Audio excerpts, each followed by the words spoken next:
Good evening. It is 6 o'clock. Welcome to the Planning Commission for the City of Mequon, March 20th. Would ask staff to please call the roll. Sure. Commissioner Barnes? Commissioner Gentes? Here. Commissioner Hawley? Here. Commissioner Chorin? Here. Commissioner Stoker? Commissioner Lemke? Here. Alderman Stralchuk? Here. Chair Parrish? Here. Good evening. My name is Brian Parrish. I'm the Mequon Common Council President, Alderman for District 6, just stepping in for the mayor this evening. Alderman Stralchuk will be assisting as well. At this time, want to remind anyone here, we have a great audience for this evening. If you're here to speak, there's a card in the back of the room. You're welcome to fill out the card and then just bring it up to staff right here. That's Robin. And then she'll get it to us for that time. We'll hear you when it's that item. At this time, we're going to move into the approval of the minutes from February 27th, 2023. Any questions or discussion? Move approval. Second. We have a motion and a second. Any further discussion? All in favor, please say aye. Aye. Any opposed? None. Minutes approved. At this time, we're going to move into the public hearing. We have two separate items this evening. The first item is Mickelson Builders for Geno Pack. The applicant is seeking conditional use grant to allow for a dwelling unit to be added to the existing residence for the property located at 12875 North Highgate Court. Do we have a motion to go into public hearing? So moved. We have a motion and a second and a third. All in favor, please say aye. Aye. Aye. We are now in public hearing. We do have one individual registered to speak, Mr. Fred Doms Jr. And feel free to step forward and come to the podium. Good evening. Good evening. My name is Fred Doms. I work at Mickelson Builders. I'm here with the owners, Geno and Sandra Pack. We're here seeking a conditional use grant approval. We feel like we meet all of the conditions, and that's about all. Thank you. Great. Anyone else here to speak for this item? Seeing none, Move to close public hearing. Second. we have a motion and a second. We are now closed. A brief introduction from staff, and then we'll hear from the commission. Sure. Thank you so much. As we mentioned, this is for accessory dwelling unit, or we also call it ADU in the business. This is an area attached or contained within a primary dwelling unit with its own bathroom, kitchen, and sleeping area. According to our definition, a kitchen is defined as an area with a sink, refrigerator, and a stove, range, or oven or cooktop. And this is important because for the Pack family, they are working on this new beautiful house. They've added 2 mother-in-law suites, and that was the original plan. So you can see what is highlighted is 1 mother-in-law suite.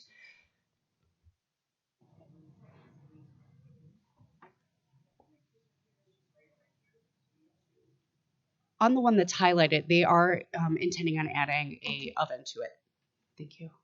So that would make that part the accessory dwelling unit, which is why they are here today asking for that conditional use grant.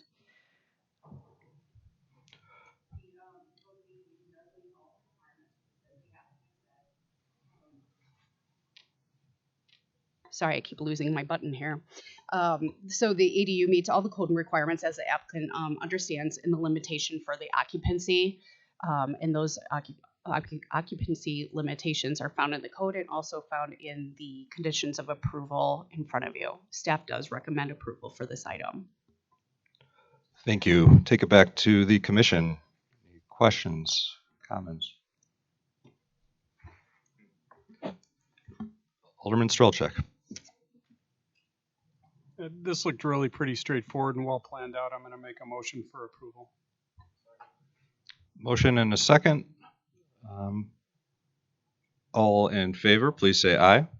Aye. Aye. None opposed? It is approved. Thank you very much. Moving on to the second item in the public hearing, Gerald Nell Inc. for Wreckers Company. This is on page 26 of the packet, by the way. The applicant is seeking expansion of a non-conforming use and building and site plan amendment approval to allow for a car wash and ancillary facilities for the property located at 11155 North Wauwatosa Road. Move to go into public hearing. Second. We have a motion and a second. All in favor, please say aye. Aye. Any opposed? None. We are now in public hearing. I do not have anyone registered to speak for this item. And there is someone in the back. Oh, I'm sorry. Why don't you step forward to the podium and make your remarks? Please state your name and address.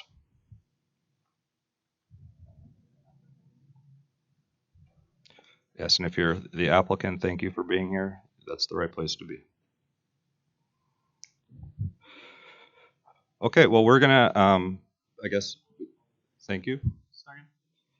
Public hearing, all in favor, please say aye. Aye. Any opposed? None. Public hearing is now closed. Let's have a brief staff report.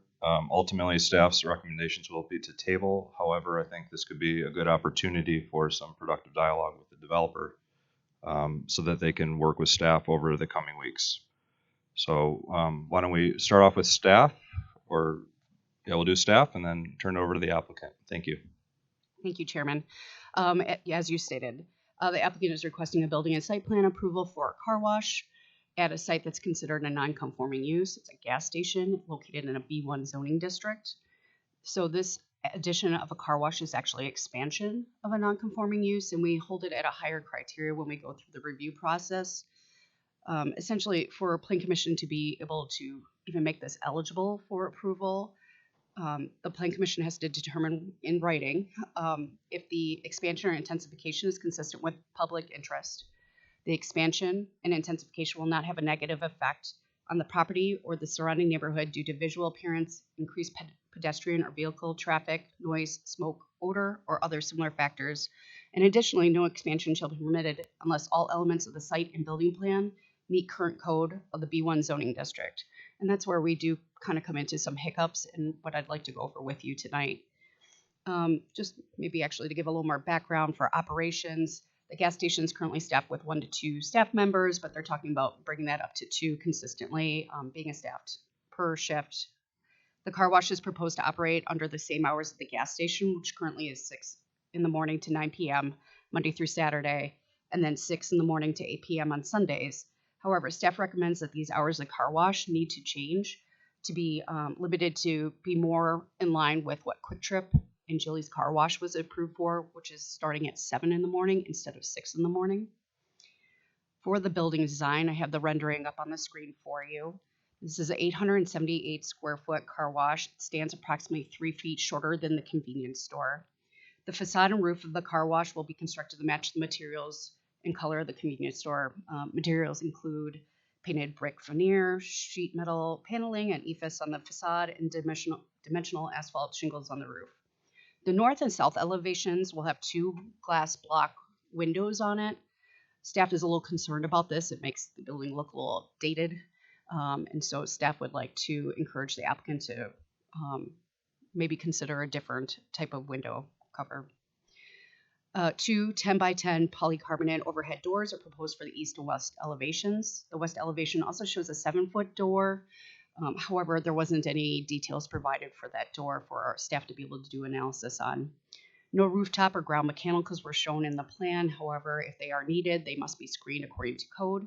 Signage was also shown on the rendering, but this cannot be included in the approval process. That has to go through the sign permit process. For the site plan, let me just grab that for you. And I apologize, that is a little small. Let me see if I can blow that up.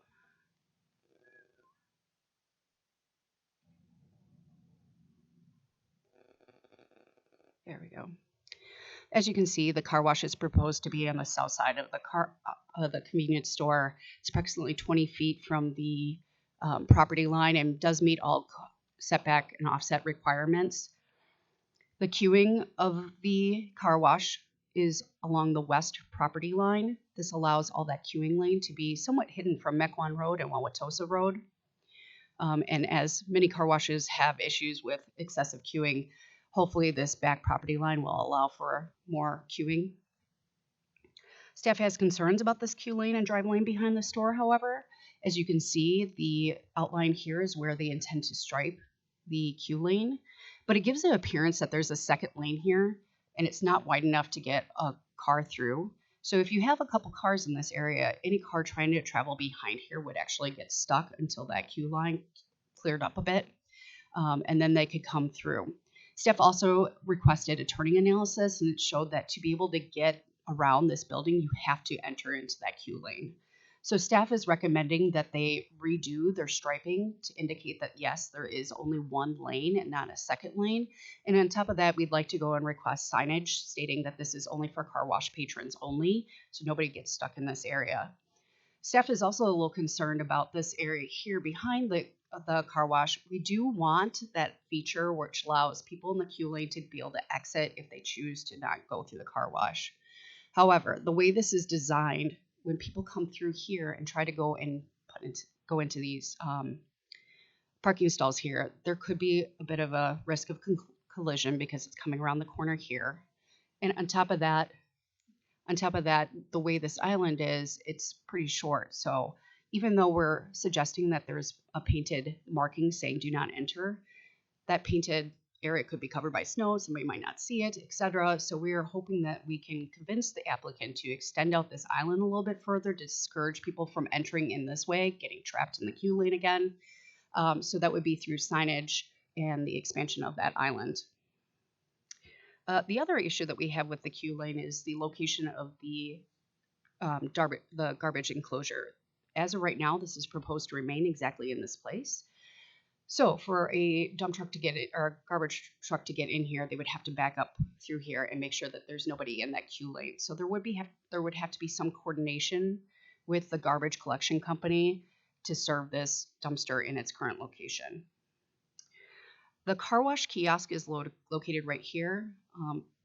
The applicant did address some of staff's concerns about protecting that kiosk, so they did include a curbed area and bollard to protect it. However, when we received the planning documents, they did not include details of what that kiosk would exactly look like.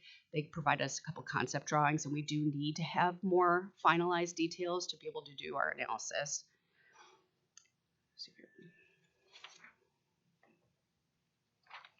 New asphalt is also proposed in this area here, as you can see in the gray, and that is the only new asphalt being proposed right now. There's an area right here that has asphalt, but that will be removed and replaced with just grass landscaping area. In your staff report, staff also included a pavement analysis, and that pavement analysis showed that pretty much all the north side of the site has new asphalt. However, areas west of that are pretty degraded at this point, and so staff is recommending that the asphalt is going to be replaced in all the areas located on the analysis map that doesn't say new pavement. Staff completed a parking analysis for this site. It requires 13 parking spaces. Part of that calculation is the 8 parking spaces shown under the pump. So we've got 4 here on the east side of the convenience store, 8 at the pump, which then brings us up to 12. In addition, there's 6 new ones being proposed here near the intersection of Mequon Road and Wauwatosa Road. A vacuum and air pump facility is located near Mequon Road with no discernible parking spaces currently. That's right there where my cursor is. The proposal shows that the vacuum and air pumps will be replaced with 2 new combo units with vacuum and air pump included. 2 of the 6 new stalls will serve this area. Again, this is another situation where we didn't receive any concrete plans for these combo units. We just got a concept drawing. Many of you might be familiar with like Jilly's Car Wash, where they have the giant boom over serving it with the vacuum. We're a little concerned about those details, and so staff couldn't complete the review on this and would like to have that so that we can also see how this is being screened with the proposed landscaping. On to landscaping. Let me just quick grab that for you.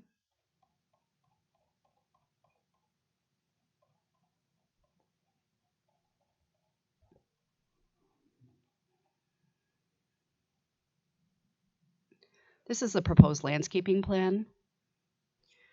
The plan shows that the majority of the landscaping will remain as is on the site, except a few trees, some arborvitae, and a few shrubs around the periphery dispensed throughout the site. The plan does not meet code for street trees, for parking lot shading, for 30% open space requirements, and parking lot landscaping. So while it's difficult to meet that 30% open space requirement given the existing structures and site plan, the applicant hasn't really made any effort to go and address the spirit and intent of that 30% requirement rule, and so staff is requesting them to improve their landscaping plan to meet that. Staff also has concerns about the lack of planned investment in the landscaping and the reliance on neighboring properties to provide screening and shading. The majority of the plantings planned to be kept are overgrown, they're in poor condition, or they're dead, as seen in the attached exhibit in your staff report. The existing landscaping doesn't reflect the quality of landscaping installed in other properties surrounding the corridor. For instance, we did include the Wisconsin Vet Clinic's landscaping plan, which will be directly to the west here along that way, just so that you can see the difference in investment and the attractiveness of their landscaping compared to what's going on at Mobile. In addition, staff has some concerns about some of the stuff that's shown on the landscaping plan. As you can see, there's this nebulous blob of green shown up here. That actually is not landscaping on their site. That's landscaping on the Wisconsin Vet site directly to the west. That was there up until a few weeks ago, but because they're prepping the site, they took down almost all the landscaping on the Wisconsin Vet site, which then took away almost all the shading that they're showing in this plan. So staff is overall recommending that the applicant update the landscaping plan to meet all code requirements, incorporate higher quality landscaping, and create some features to meet that spirit of the 30% open space requirement. As for the the lighting plan, no additional lighting was proposed. In summary, and I'm sorry that was a little long, staff did provide a table just outlining all the deficiencies in the code, areas of concern, unknown details. Staff does recommend tabling the decision to allow the applicant additional time to meet these requirements that would then make them eligible for approval and address the issues identified in the table. Thank you.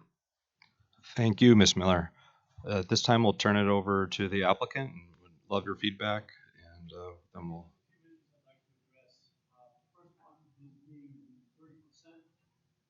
Early on in this project, we did not have a registered licensed surveyor. Used the old site plan drawn up from the original building, and I verified that with an overlay from the GIS company, and they were very, very close. I did a green space calculation based on that, and I ended up with 36.7% green, non-impervious area, pavement buildings. I verified that just as that, and it was enough over, but I wasn't really concerned about it. I never brought it up and addressed it. So I did a measurement this afternoon based on the actual survey, licensed survey that we have now, and measured 36.8%. So we've met the spirit and the intent of the 30% review. And yes, we can look at all these, through the winter, it's hard to tell what's dead, what's not dead. Yeah, there's probably some down branches and brush. We will have our licensed landscape architect take a look at all that. I'm so sorry to interrupt. Could you please speak into the microphone just so we can pick it up for recording purposes? Thank you. Just need to point at me. Yeah, we'll have our guy go in there. They're from Nelson Landscaping. They've been in business for decades. We've used them on most all of our projects that we've done over the years. Gerald Nell has over a 50-year history of building design. We're a design build contractor, and we've done a lot of buildings and done a lot of landscaping. We've done a few in Mequon. We've done a lot in Brookfield with very stringent landscaping requirements. We know what we're doing. Nelson Landscaping knows what we're doing and what they're doing. So we'll have them come through. They'll evaluate it, see what's worth keeping, what's not worth keeping. We were not aware. We did not do an exhaustive survey of what was on that border. We didn't know that the neighbor was going to be tearing all that out. So now evidently it has to be done. It'd be good to do it in the spring once things reveal whether they're alive or not. That'd be a good time to do it. So we'll take care of that. Um, yeah, the street tree issue, we can put some street trees in. We made an effort to screen those vacuum pumps there, vacuum machines. Uh, the existing blob there is pretty high. I've got a view of from the street, from Google Street View. You can't see the vacuum pump that's there past those, and we're adding some more. So you'll really have to try with the new landscaping to actually see those things. There will not be a canopy over the vacuum pumps, nor those big arms. That is not our intent to have that type. We will make an effort to come closer to what the kiosk is in back.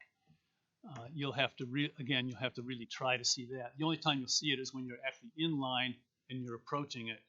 It'll be really hard to see unless you're already driving back there.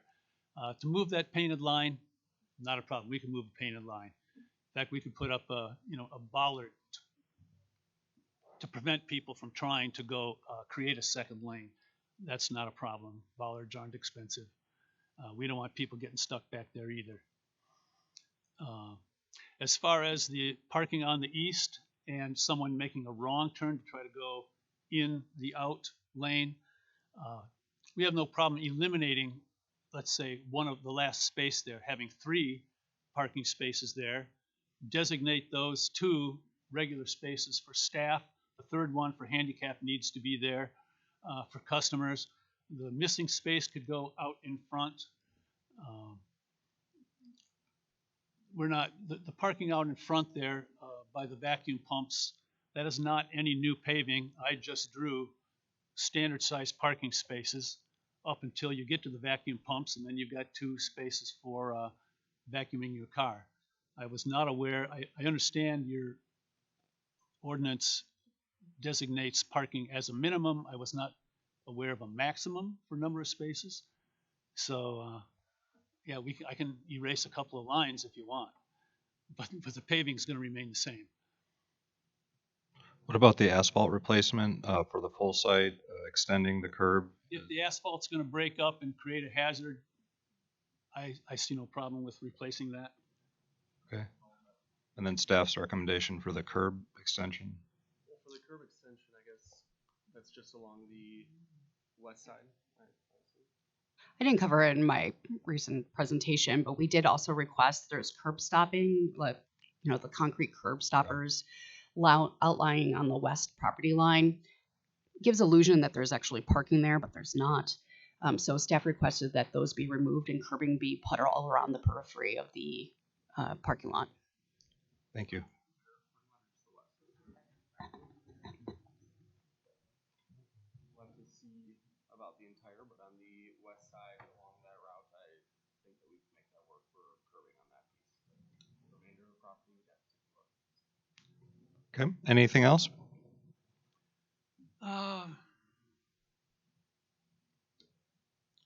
The windows, they could be changed to regular aluminum frame, but having done, I don't know, probably 2-3 dozen Quick Trip stores, glass block is typical on all their car washes. It's just the right way to do it in that case, whether it looks dated or not.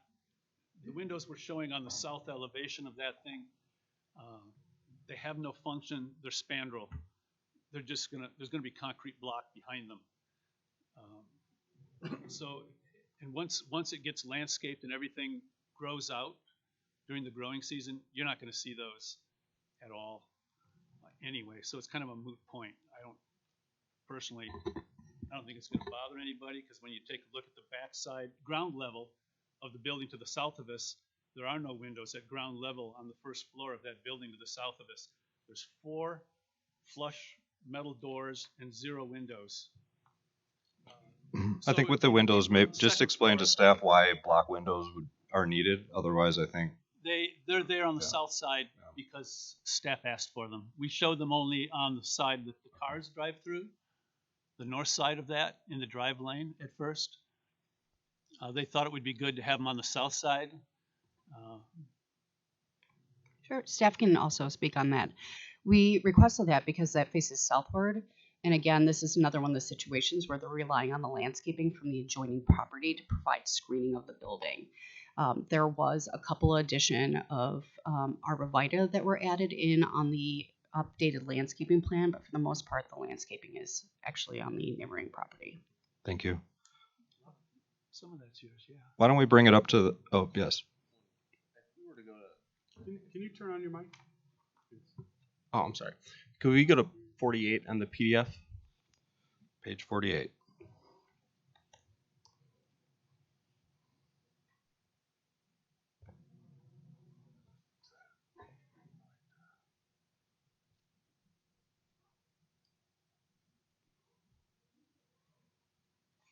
This is for trash collection The we're existing talking. landscaping. I'm sorry, it's this page right. I guess if we could zoom in, I just for myself want to understand. I mean, those are all landscape trimmed bushes. If you scroll down again, you can see that. Right now it's the middle of winter, and I understand that. And we've had a different type of snowfall this year, so I understand we have to clean up things from a landscaping perspective. However, I guess I'm not sure exactly what's required beyond maintaining the property, adding and cleaning up. I get that, but to say that it's not been taken care of, I just don't understand that. Sure. Okay. All right. Perfect.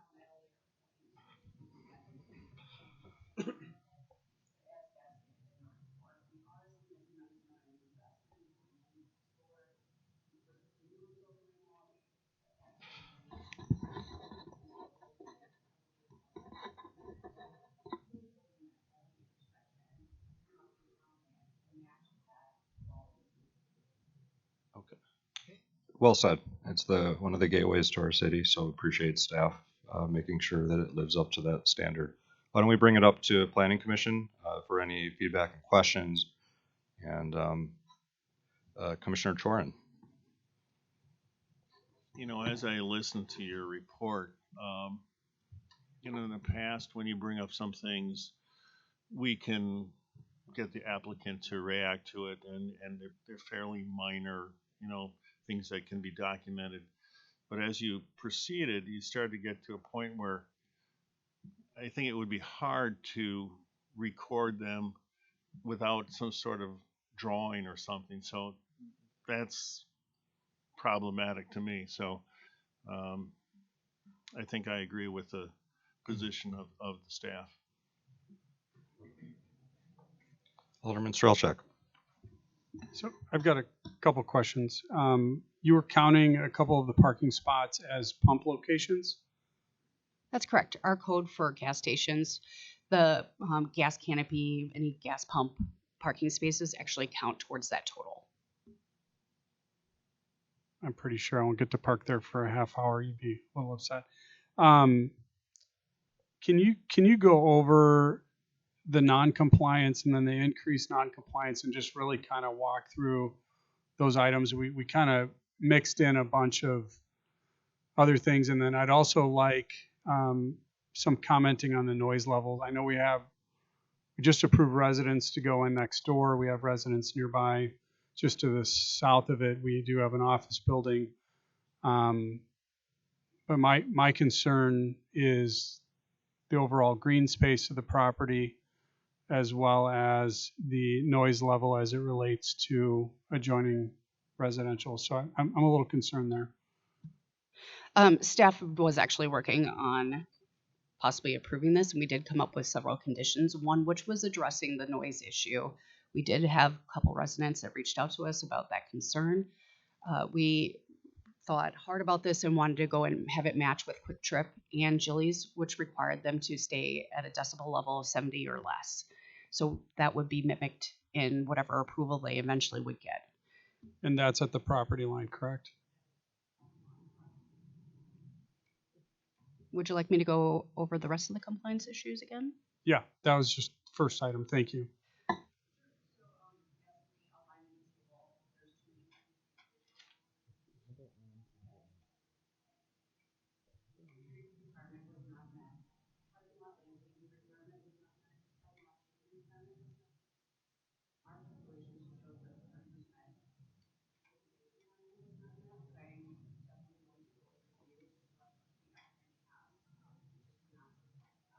Yeah, what percent did you come up with? We had it just a smidge below. Just a smidge below. Okay, so it's close.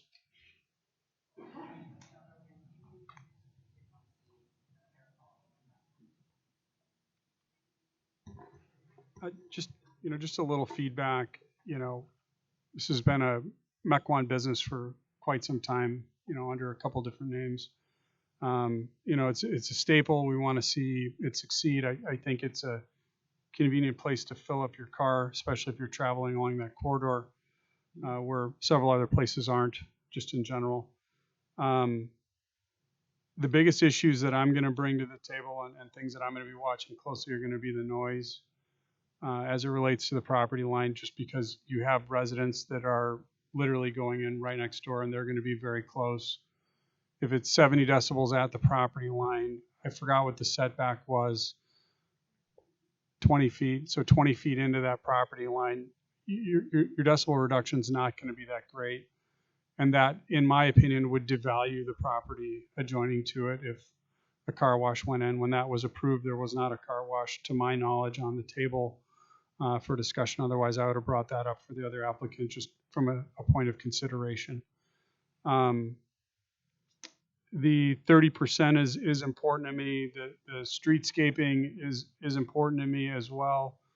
I'm not looking for a gas station / car wash to be a country club designed landscape, but I'm looking for something that's going to be professional and sustainable. You are entry to our community. You're in one of the key spots within the community, and we need to continue representing that corner as such, for our community. So those are kind of the basic things that I'm going to be looking at. The through traffic is, if you get 4 to 6 cars backlogged, I want to make sure that you've got room to do that, and you're not going to be creating an accident situation coming in from one of the roads. The parking spaces, I'm not overly concerned. Just staff, that's one I would be a little flexible on. I mean, we don't want to overpark it, but if to meet their green space, they need to get rid of 1 or 2 or whatever. And quite frankly, I personally don't, whether the code counts it or not, I don't count pump locations as parking. I'd want to see a few parking spaces so they could park and go in and spend money in the store, as well as enjoy the services from the car wash and the vacuums, as it's related to it. So just kind of looking at how the business would operate as we're evaluating parking is more critical to me than the actual physical number. Great points, Rob. Any other feedback? Commissioner Stoker.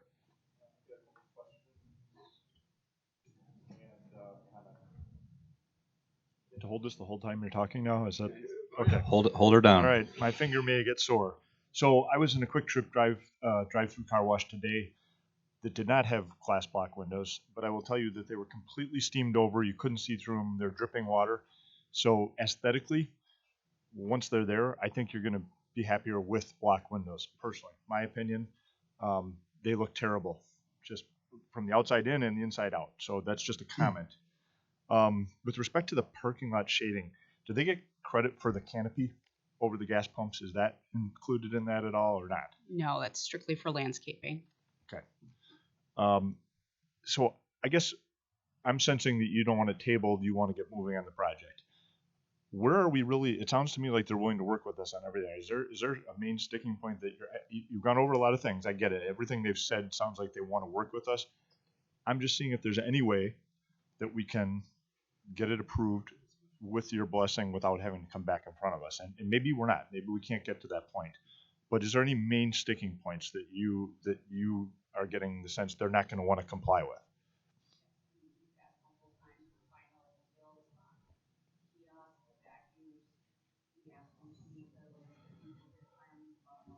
Yep. Okay, so to the applicant, why can't we get a picture Page of the 30. kiosk or the vacuums? Page What 30. is the holdup here? We can provide a picture of a version of the kiosk, but we can't get final versions, and because we're not even through the planning phase. We have to be able to go to these car wash companies in order to ask for quotes on equipment in order to get it, because there's a variety of them. However, I guess the closest it would be just, I don't have a kiosk picture, but it would be a standard car wash kiosk, I guess. I'm envisioning like the one I inserted my credit card in today Exactly. to get a car Yeah, wash. just So the can't you go box. take a picture of one and provide it to staff, or? We have provided a picture, to my understanding. Yeah, there was one that would be acceptable aesthetically that we provided the picture of, but it would look no worse than that. I think that was the point of my submission, without knowing that that was going to be the one that we were going to have. I guess I'd turn that to staff. I mean, do you need the exact kiosk picture, or can you like a similar type kiosk? It's not going to be seen. It's totally not visual from anywhere on the property. I get you want to see it and understand it. I don't think we're all that worried so much about the kiosk. Our big concern is the vacuums and the air pumps, given that they have, in conversations, really not been able to fine tune what they're going to give. We've seen different iterations of it. And so staff has some concerns about what is the ultimate ending of what this is going to look like. The last thing we want to do is approve a landscaping plan that will not be able to properly screen this. And again, we have a lot of concerns about the landscaping. And the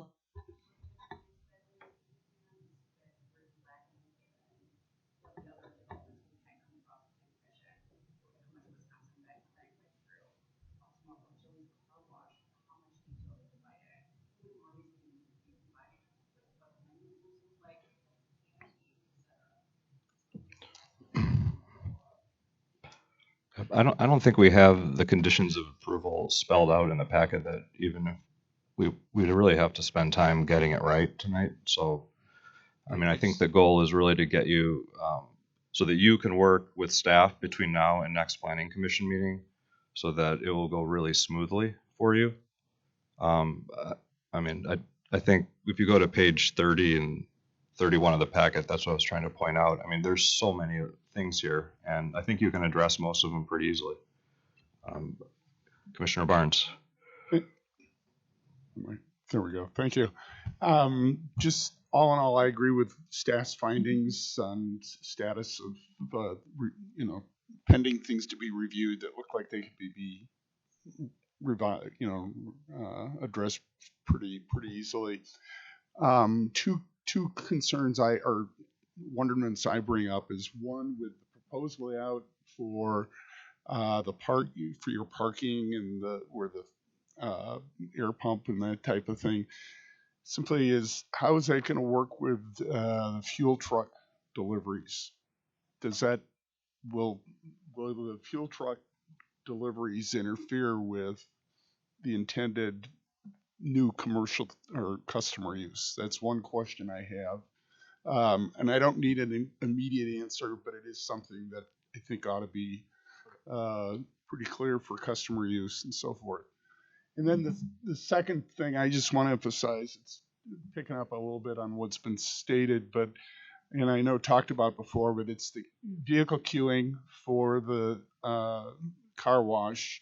And I'm always thinking of nearly all year round, there's no problem, very few vehicles using it, but it's that Sunday afternoon after the snowstorm, and you're going to have heavy use, and that's all well and good and fine.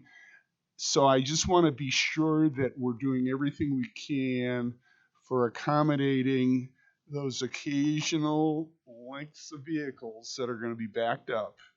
And how is that going to be addressed, be it, if some staff comes out or whatever.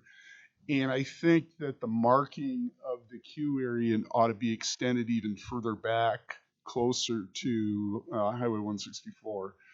But I won't get into specifics as much as I think real clear delineation for the vehicle operation, and that it be a permanent marking type.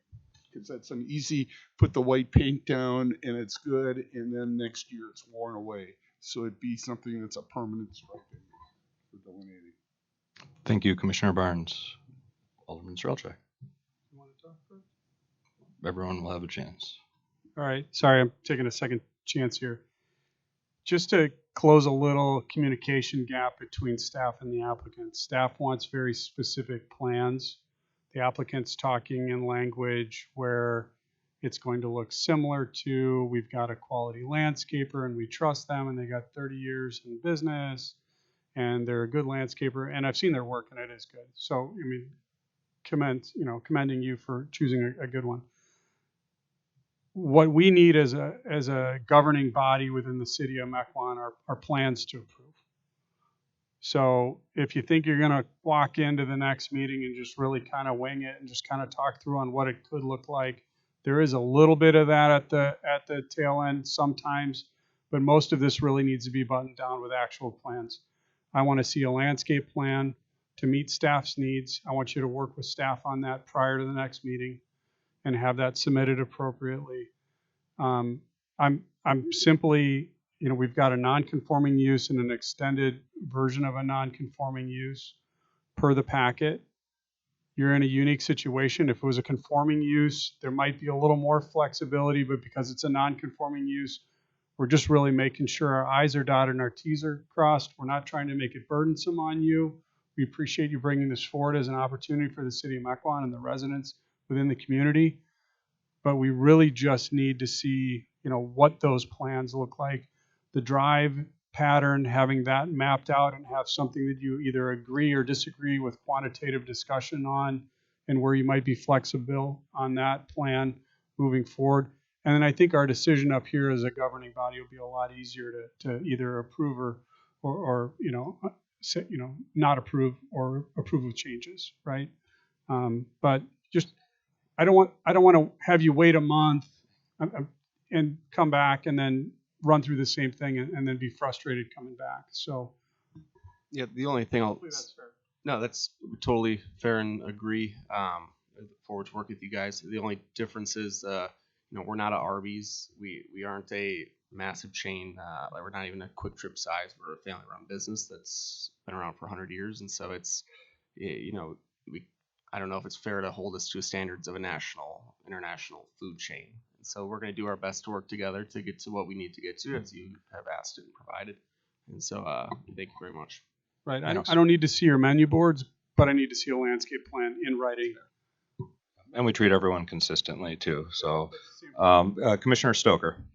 Yeah, I guess I just follow. I don't think there's anything insurmountable here by any stretch of the imagination. We just need more detail. And the last comment that I want to make is, and I want to be respectful to Alderman Strelchak here. You're going to have to meet the sound code no matter what. Where I differ maybe a little bit than Alderman Strelchak is the new residents being built immediately to the west. They knew this was a gas station. It's always had vacuums. They knew there was a car wash being proposed.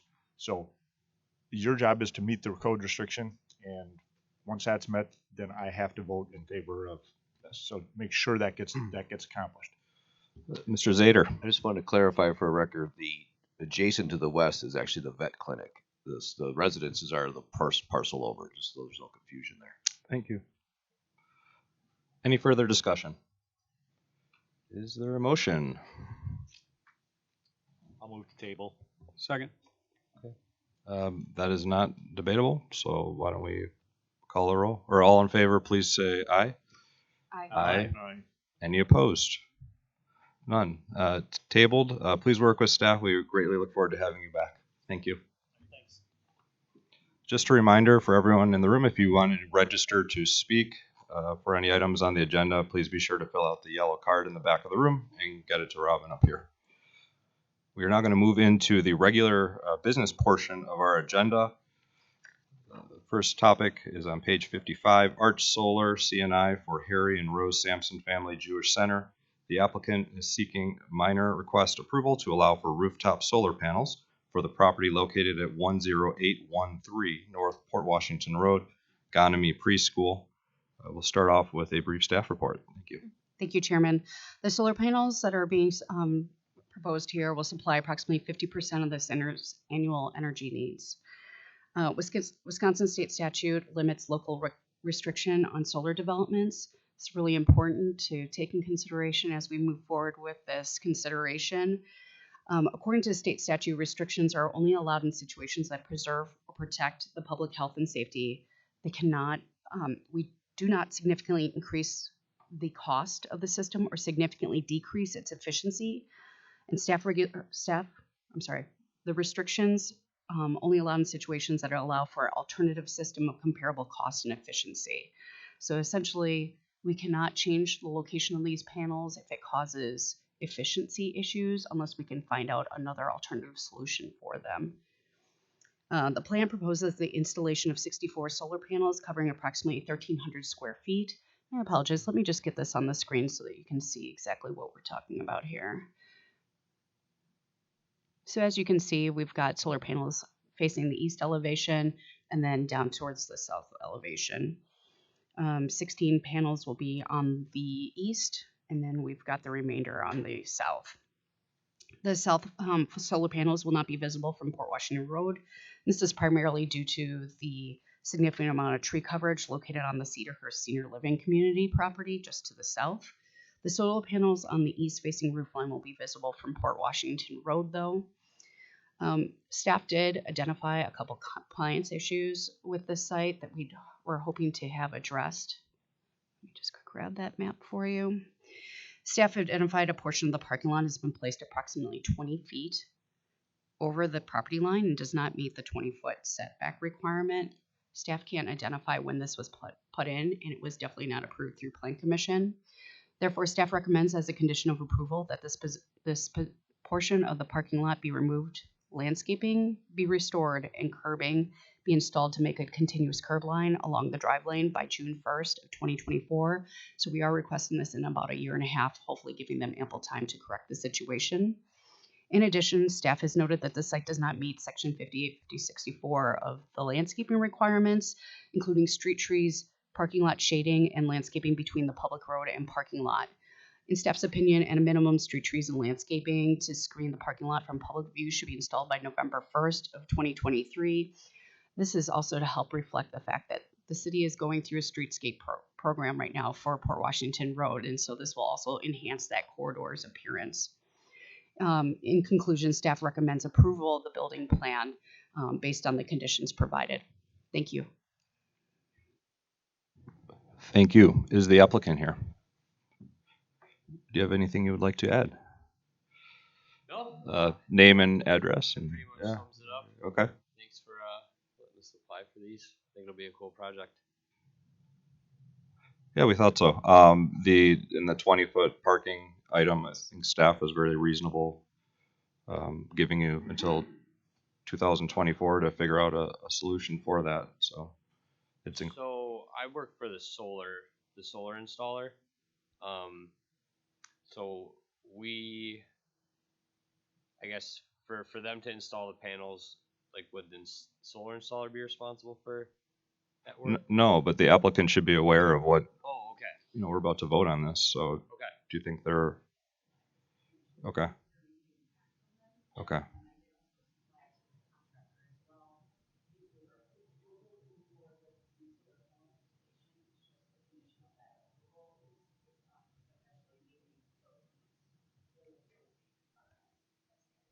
Okay. Any questions from the commission? Commissioner Chorin? Move to approve based on the comments from the city staff. Second. We have a motion and a second. Any further discussion? All in favor, please say aye. Aye. Aye. Any opposed? None. Thank you. Have a good evening. Thanks. Next item on the agenda, page 63, Eastbrook Drive, LLC. The applicant is seeking development agreement and building and site plan approval to allow for 10 side-by-side condominiums for the property located immediately west of 11649 North Port Washington Road. We'll have Jack make a presentation, and the applicant is welcome to take a seat up at the desk. Thank you, Chairman. So this was in front of us last November for a PUD amendment. Basically, this is phase 3 of Lexington Square. The plan you have in front on the screen is the site plan that pretty much mirrors the concept plan. As if you recall, there's two buildings located on the north end, and then 3 on the south end with a driveway coming in through here, and then a driveway coming through here. Again, they meet all the requirements of the R6 and the PUD and the PUD amendment. Throughout this process, there's been, I think, maybe too much conversation about building design. I did have some comments originally at the last planning commission. I met the architect, Marty Chorn, came and met with the applicant, and the common council weighed in on the architecture as well. So we ended up having some number of different iterations to the plan. So I'm kind of go through where we ended up, and we're looking for feedback from the commission. So this was the original concept plan. It showed basically the front having like a shed roof and looks like a stucco type material with some earth tone colors. I think at the time staff was a little concerned about the materials as well as the shed roof design. The applicant did come back with another design that had a little bit different roof line, a little different material, a different entranceway. And then there was a discussion at one point about having the garages separated. We were concerned about having the garages next to one another. So then they came up with a third design, which basically is the current design, which shows, let me just zoom in a little bit, which is the top version. And what we try to do here is try to emulate some of the developments in the neighborhood. But the hard part is with this building width is not quite as wide as some of the other ones. We'll get Astorwood, Eastbrook Court. Those are roughly 90 to 100 foot in width. This is only about 70. So it was difficult to try to totally emulate what we were looking at in that neighborhood. So I guess staff was concerned and maybe felt maybe the option 2 might have been a better option than this current option. I will show you what, I just took some pictures of what's out there now. So this is Eastbrook. As you can see, they have the roofs, the garage is separated. They have a big gable roof on each end, but they have a lot more substance in the middle in terms of the building and the roof line. And then this is Astorwood's, kind of a similar design, but again, this is a lot larger building footprint than what's being proposed here. So we're looking for some feedback, some direction from the commission on what design to go with.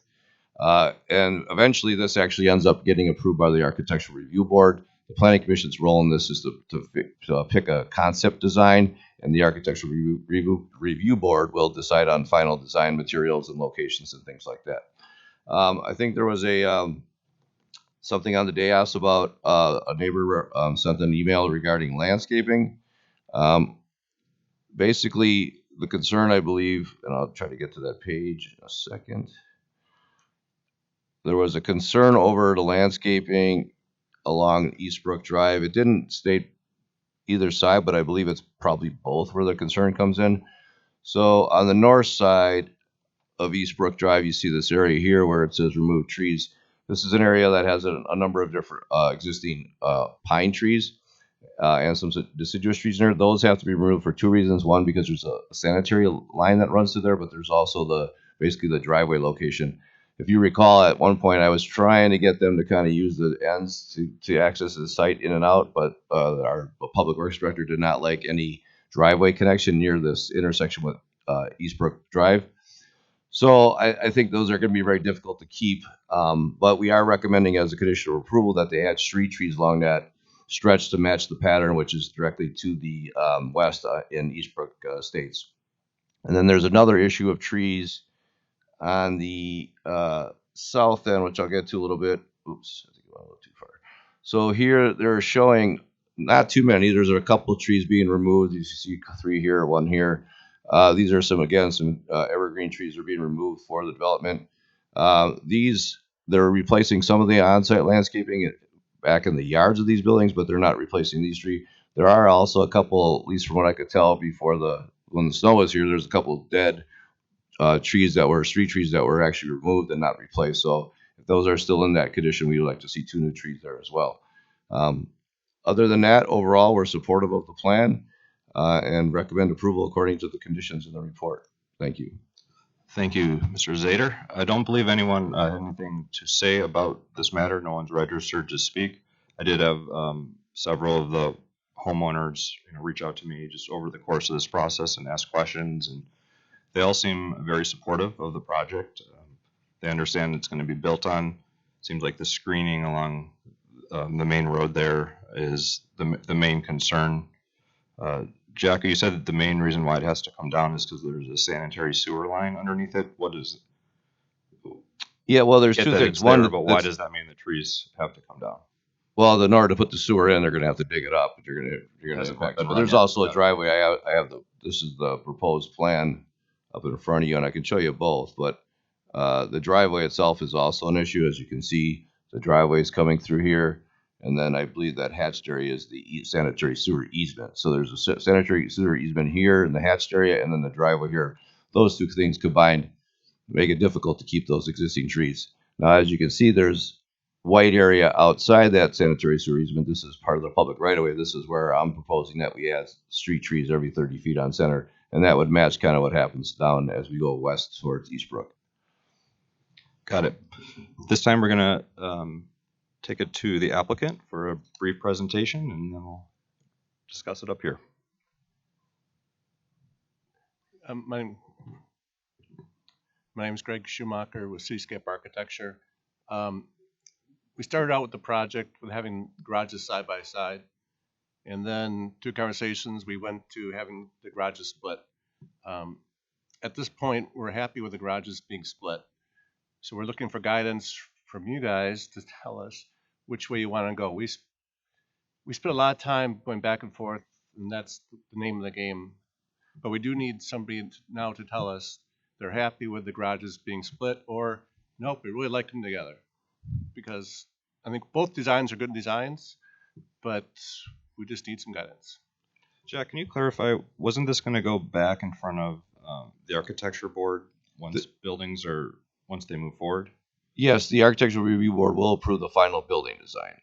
Our role here is just to approve the concept design. Okay, and so do you want, there's three options that you had in the packet. Do you want the commission to tell you, like, we only like option 1 and 3, or we only like option 1? Is that? I would like some direction on one of the three options. I do apologize to the applicant. They've been very well Sounds like they've been great. cooperative with us, but that it just kept kind of changing. And there's, you know how architecture gets. Everybody has a little bit different opinion. So we're just looking to keep this process moving. So we're hoping to get some kind of consensus from the commission. And the hard part is, you know, again, we were trying to emulate the rest of the neighborhood with the garages separated and try to keep some of the consistency with the architecture. And it's kind of hard to do because, again, from end to end here, they're tight against 20-foot setback on both sides, and they have a 15-foot setback in between the two buildings. So there's not a lot of room to play.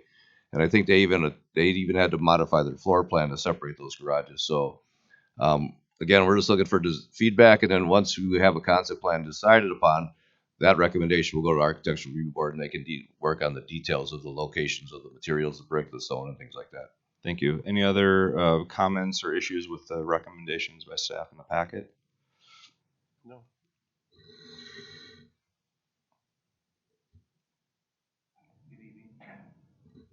Good evening, Tony Zanin from Pinnacle Engineering, civil engineer on the project. There's two comments about access points. One on the north, we understand, keep it as far easterly. That's been kind of the theme going back to the approved plan in 2019. The one on the southern end, we did some changes back in 19. We originally had a due east-west, so when you came in, the engineering staff at that time felt like if you came in and you were heading due west, you would drive right into the site, and they didn't like that idea. So we put that curve in it, and we're kind of south of the median. So if you leave our site, you would kind of direct yourself to the south side of the median to drive easterly. I think when we were here a few months ago, there was some conversation about shifting it 50 feet further east from what you see on the screen. Today's condition is 30 feet further east. So you'll see I don't have a pointer as Jack did, but yeah, you see that curve there. We would twist it even further southerly, 30 feet. There's also a sign on our property that's actually not our sign. It's the neighbor sign. So if we shift the road, we're going to really get into that sign, and our vision's going to be, our vision triangle on that driveway is going to be more impeded. So that's going to make that sign a bigger issue. I definitely can work with staff on it. I just didn't want you guys to approve it and say, we have to move it 30 feet, and then to find out, you know, the more we get into I just saw these comments on Friday, so I haven't talked to Cole yet on them, but I don't want, he and I can work it out. If we come to conclusion that this is the right spot, I don't want your approval to say, hey, you have to move it 30 feet. We can talk it. I don't know if this is a place to talk more about it, or if we could just, if you're going to do the approval. Well, item 13 of the conditions of approval says the south access point shall be moved south of the existing Estabrook Drive medium, approximately 30 feet south of where it is currently shown on the submitted plan. So that sounds somewhat definitive. Cole. I was gonna say, can you guys hear me? I was gonna say I'd be fine with striking that condition and then just working with the applicants. We don't want it getting into that sign either, especially with vision coming out. So I'd be fine with just removing that condition of approval if you guys are okay with that. How would you want it stated?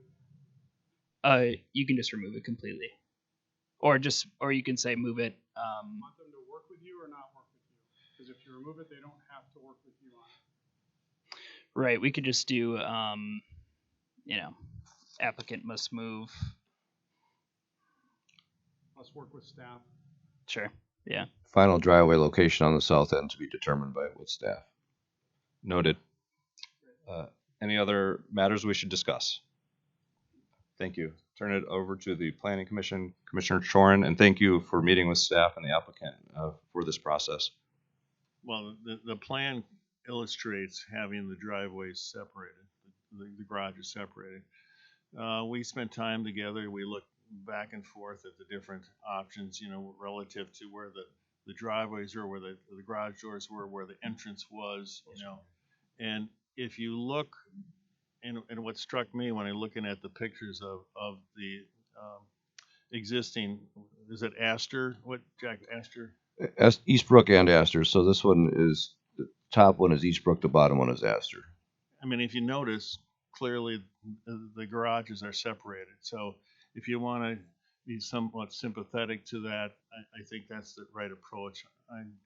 I don't like the idea of having the garages up against each other, right next to each other. It almost looks like a parking lot. So that's why we moved to the recommendation or the discussion about separating the two garage doors. We talked about the entrances, we talked about the different materials, but I think what they've presented here is in the option 3 is the right approach to take. Alderman Strelchak. I agree 100% with Commissioner Chorin. I think that the work that you guys put in to get to this point is definitely worth your time and energy. What we have before us tonight in option 3 is a significantly more appealing design. You've stated it works for you, which is a win for both of us, or all of us, I should say. So I would be consistent with Commissioner Chorin and recommend option 3. I think it's great looking. I didn't like the first 2 versions at all, and I really like the third one. So real big strides you made. Thank you. Any other feedback?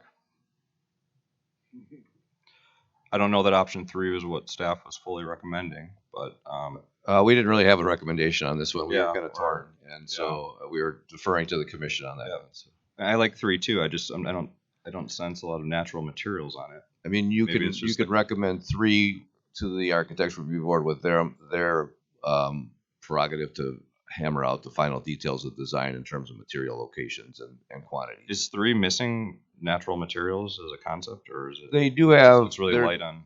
Well, one of the original versions they did submit to us showed this center section being all brick or stone, and then they did remove that. So they're showing a belt line basically around the entire building. One version is brick, one is stone, and then there's another version that shows an alternate roof line. So again, if you want to recommend anything specific to the architectural review board, like additional stone or brick in that center section, or just a higher quantity of brick along the front, that's something you could add to that, or you can leave it up to them and let them decide. They deal with our single and 2 family designs, monthly. Well, my opinion would be we should leave it up to the architectural board, and for whatever reason, this is just a rendering. It looks light on natural materials, and I think the city is very clear on its percentages of natural materials. Well, it's like 1 and 2 family, we don't really have we require four-sided architecture or a focal point of brick or stone in the front. So that's really how they treat single and two family. There's not an actual percentage. I'm sure Mr. Stoker can. I'm going to call on Commissioner Stoker just for the benefit of there's a lot of neighbors around this neighborhood. This is our one chance to weigh in and make sure that the way it looks from the road is pleasant. So what do you think? Then you called on the wrong commissioner. I would respectfully disagree. I think the first version is way better. When you look at the separated garages and the other two examples, there's no living space above that. Now you've got forced living space above garages, and to me that looks cheap. That's just this is what you'd see in a more of a starter type home from my own perspective. I respectfully disagree with Alderman Strelchuk and Commissioner Soren. If this is the route we're going down, I don't know we have the ability to change or override architectural. Well, you have the ability to decide on again the concept. So if there was a unanimous decision or a majority decision to go with a different option, you can do that. They still have final design of the building itself with materials, but again, the concept they can't then override you on. Yeah. I'm guessing there's more costs in the buildings because you've got vertical structures, so they're probably trying to eliminate some of the costs. No, we actually had stone in the middle and on the sides going up Parshway, but we were asked to remove it. There was, I don't know if I have this, I'd have to go to the actual packet. There was some side elevations that you can kind of see it here. There was this section here had a bump out with stone, and when we met with our Marty and I met with them, we had them remove that. We didn't feel that was necessary. It was kind of heavy. It was sticking out. No, it worked good. It's just we suggested to us that we remove some of the stone. That's kind of. We got it. We need some more dialogue here. Commissioner Holly. I actually prefer option 2, honestly, not to be like the lone wolf, but I do kind of agree with John. I mean, it's your building. I mean, do you prefer option 3? We prefer option 3 for the interior layout. So you do, okay. Getting an extra den out of there, so there's a little more space. Okay, I do agree with John's comments, though. Honestly. I mean, visually and aesthetically, I still like 1 and 2 better than 3, but works for you guys. Sure. So we get an extra room out of option 3. Yeah, I mean, I would defer to you. You're the developer on this. If that's what you want to do, I'm perfectly fine with that. And I would say that the architectural board is probably going to give you some comments as to what they're going to want to see, but I'm fine with that. I just want to clarify that only these two buildings will actually face the road. These will all be faced interior, so we're really kind of talking about the facade of those two. So, okay, good feedback. Other commissioners. I'll just thank you, Commissioner Lemke. Lemke. I'm going to defer to the architect. I've got an opinion, but 6 opinions here is not going to clear anything up. So I will defer to what Marty wants to say on this. Okay. And I guess my final feedback would be more natural materials in the front facing buildings along Estabrook. Perhaps just those 2 buildings. Yep, near the front entrances.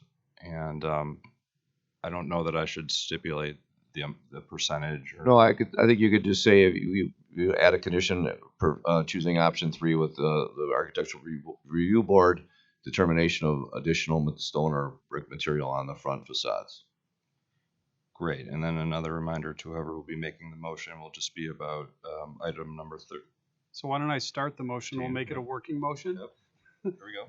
I'll make a motion for approval with design 3, showing the 2 garages separated, adding a little bit more stone to the front entrance area facade as determined by the applicant and architectural review board, and then the condition 13 of the driveway location to be reviewed between the applicant and staff, having staff have final sign off on the location of that. Well said. Second. We have a motion and a second. Any further discussion? All in favor, please say aye. Aye. Any opposed? None. The motion is approved, and we look forward to having your investment on the site finally. It's going to be great. Thank you.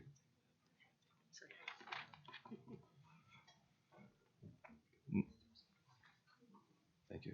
Next item on the agenda, page 131, the green at Mequon. The applicant is seeking final plat, street plan, and landscape plan approval to allow for a 7-lot conservation subdivision for the property located at the southwest corner of Villa Grove and Freistadt.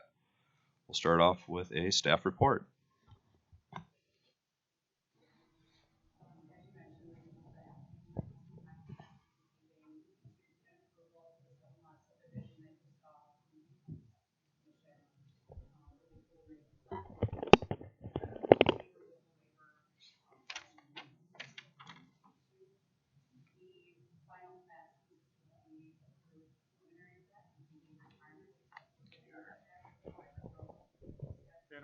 We don't hear you. Gotta Sorry. love the button. It's really getting all of us, isn't it? Is it okay if I just start off with the preliminary plat or the final plat meets the approved preliminary plat and PUD requirements except for the building setback for the private road. Staff included a condition of approval that the final plat be amended to show a 30-foot front setback from the pavement edge of the private road instead of 11-foot setback from the private road easement as shown in this plat. The street tree plan was approved by the tree board back on February 17, 2023, with a suggested amendment to replace the proposed northern catalpa with a common hackberry. I'm sorry, I butchered that. The trees are required to be installed by December 31st of 2023. The proposed landscape plan meets code and PUD requirements except for the height of the evergreen trees, which cannot be less than 7 feet tall at the time of installation. As a condition on the approval, staff requires a letter of credit and escrow for 125% of the cost of the landscaping. The planting shall also be completed by December 31st, 2023. Staff did identify some site compliance issues. 2 specimen trees that weren't approved have been removed without Plan Commission approval for the in the fall of 2022. The applicant has an outstanding fine of $4,100. Staff recommends that the final plat not be recorded until the fine has been paid. Engineering, do you have anything you'd like to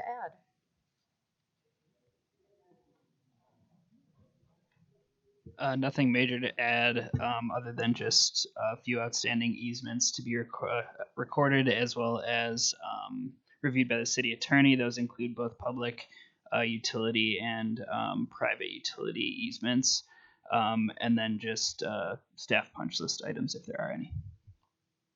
Overall, staff recommends approval. Thank you. We will turn it over to the applicant.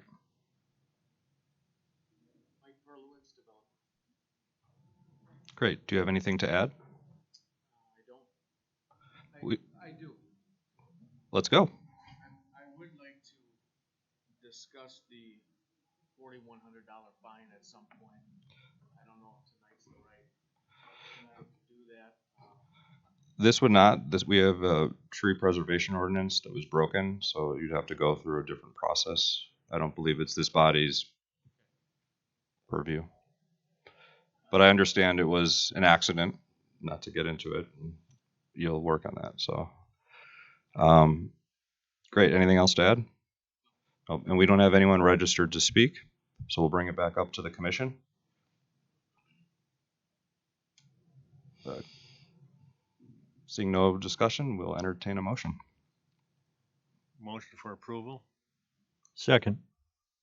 All in favor, or any further discussion? All in favor, please say aye. Aye. Any opposed? None opposed. Approved. Congratulations.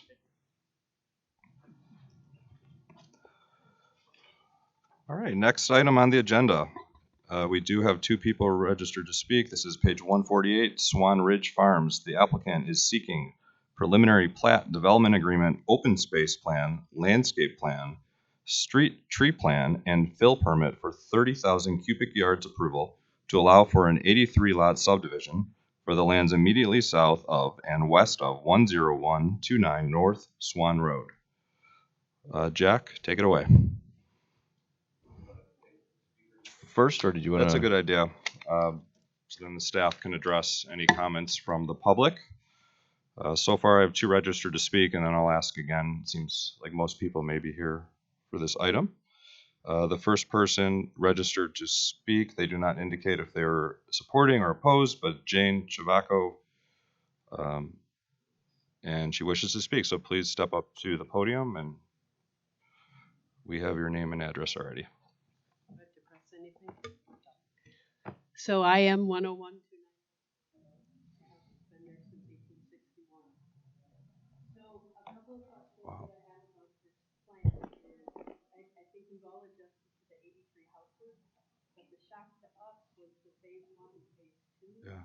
And the fact that phase 1 is so far south that current existing properties will not be included in the sewer or water system.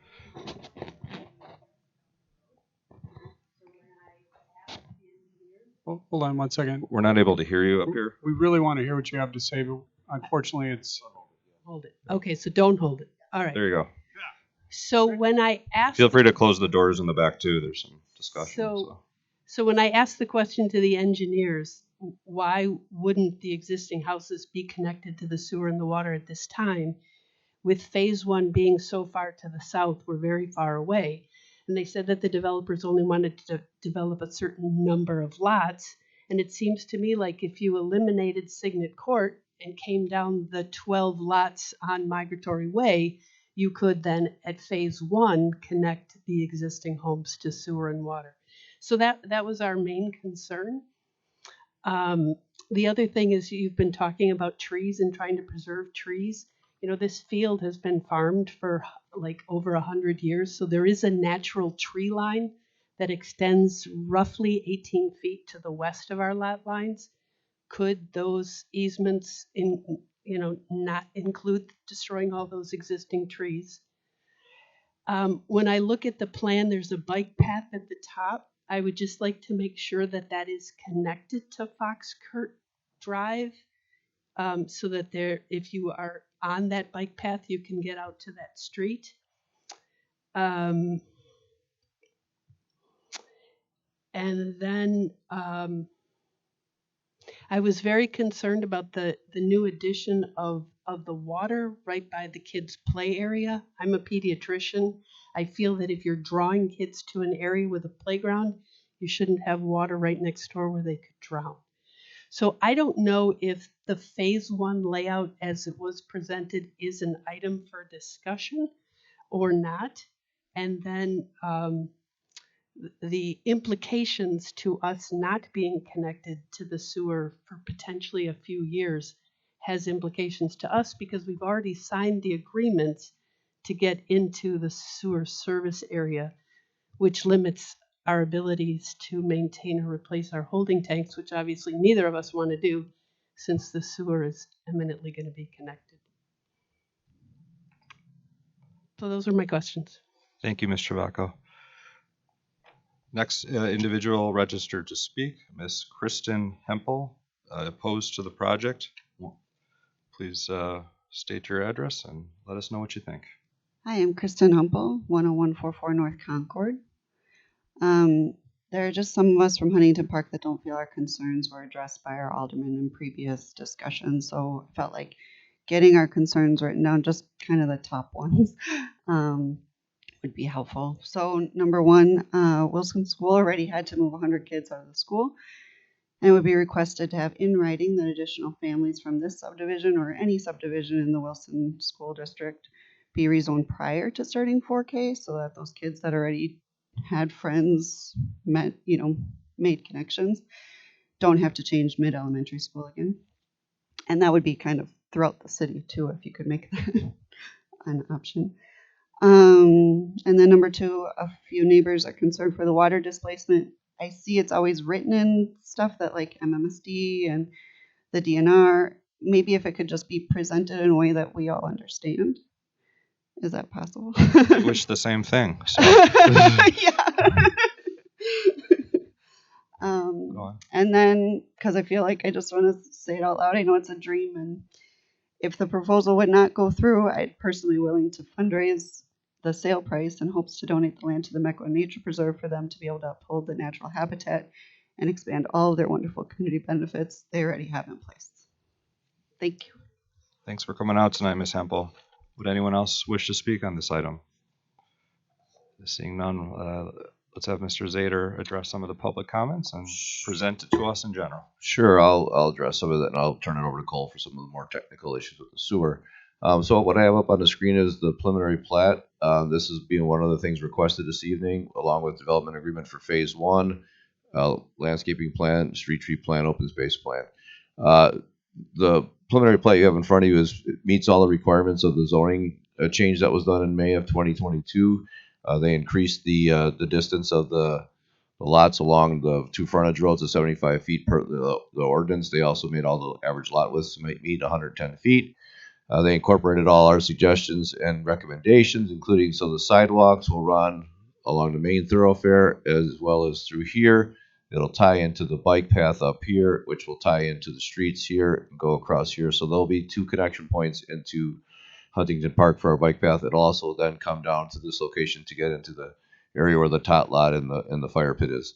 So overall, the preliminary plat, I think we're supportive of the way it turned out.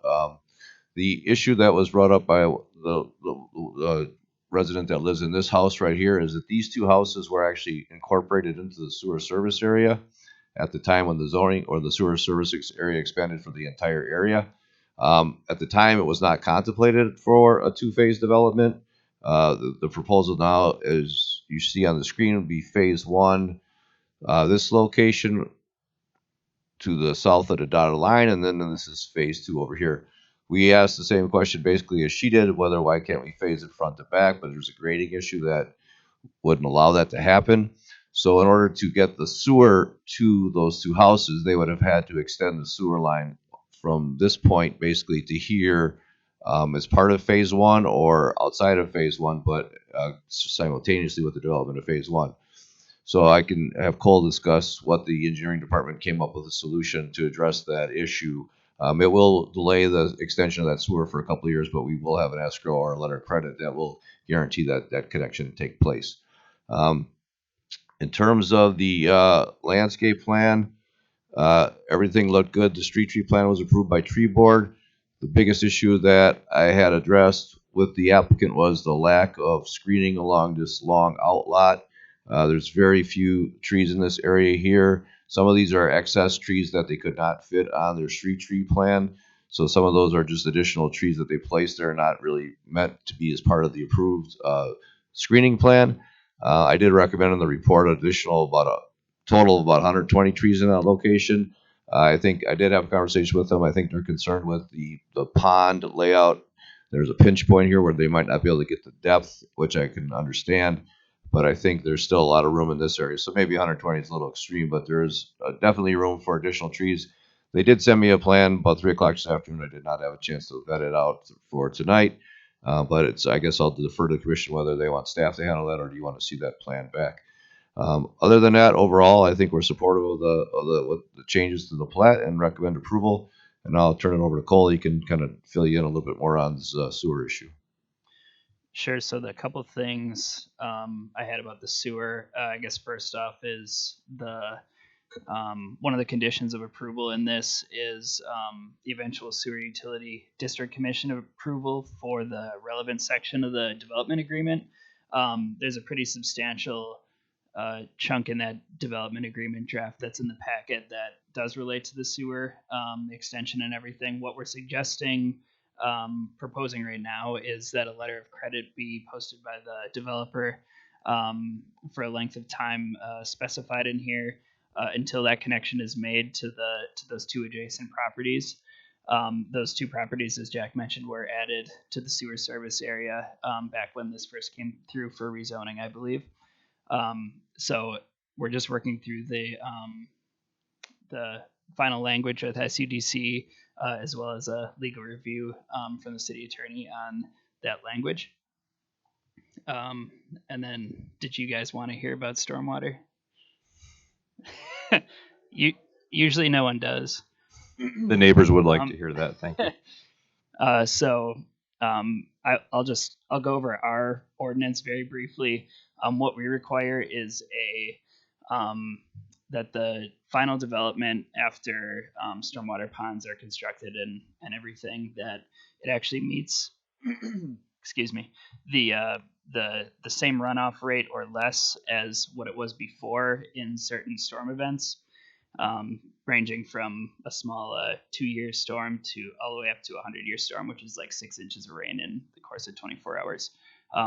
The added challenge on the developing end is that ordinance that we have is actually restricted to the runoff before has to be the same as what it was pre-development. So basically, I'm sorry, pre-settlement. So what that means is like when this was a bunch of trees back in like the 1600s or something, when there was no one living here. So it's a pretty restrictive stormwater ordinance actually for runoff.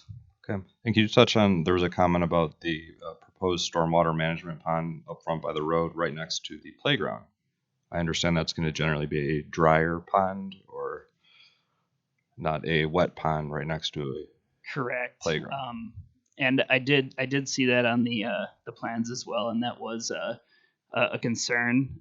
So I think we're gonna have to, when speaking with the developer, it sounds like that part wasn't completely hashed out what they were going to do with that area. So I think that's something we're gonna have to look out for during plan review and need to eliminate if that's the case, or reduce in size and distance.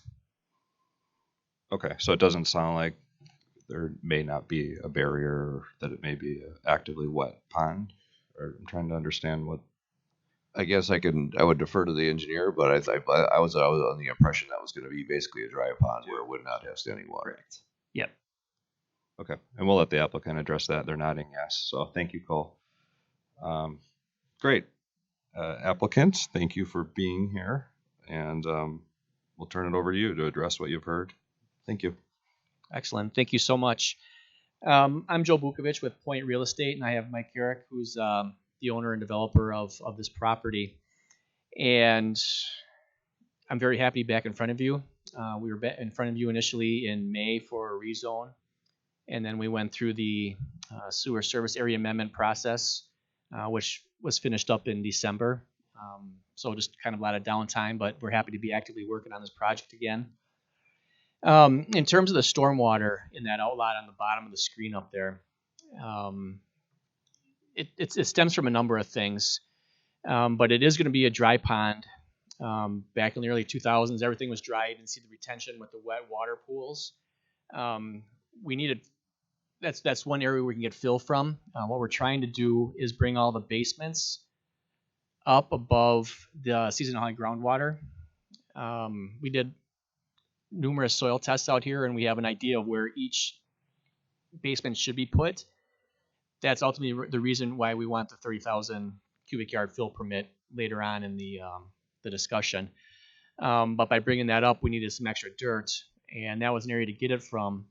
And it's going to be dry. Water will be directed there during some storms, but it all drains to the south or to the left on the map that you're looking at. And it'll be gone immediately. So I don't have any concern about ponding water or dangers for children in that area. In terms of Miss, I should know your name, Gervaco.